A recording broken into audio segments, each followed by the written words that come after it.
छठ पूजा व्रत कथा। पुराणों के अनुसार राजा प्रियंवद नामक राजा हुआ करते थे जिनकी कोई संतान नहीं थी। तब महर्षि कश्यप ने पुत्र प्राप्ति के लिए राजा के यहाँ यज्ञ का आयोजन किया। महर्षि ने यज्ञ आहुति के लिए बनाई गई खीर को प्रियंवद की पत्नी मालिनी को खाने के लिए कहा। खीर के प्रभाव से रजा और रानी को पुत्र तो हुआ किंतु वह मृत था। प्रियंवद पुत्र को लेकर श्मशान गए और पुत्र वियोग में प्राण त्यागने लगे।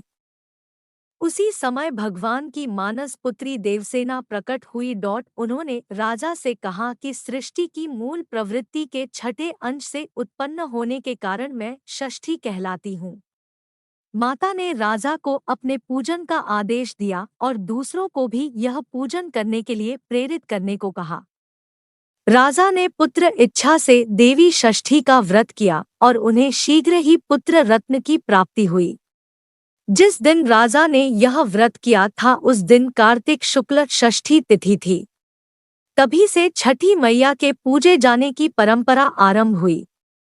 महाभारत काल में कुंती पुत्र कर्ण को दानवीर माना जाता था।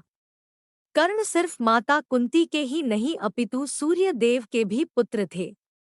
सूर्य देव की कर्ण पर विशेष कृपा थी। कर्ण नियमित रूप से प्रातःकाल उठकर सूर्य देव को अर्घ्य दिया करते थे। तभी से एक पर्व के रूप में सूर्य अर्घ्य की परंपरा का आरंभ हुआ। इसके अलावा कुंती और द्रौपदी के भी व्रत रखने का उल्लेख ग्रंथों में मिलता है।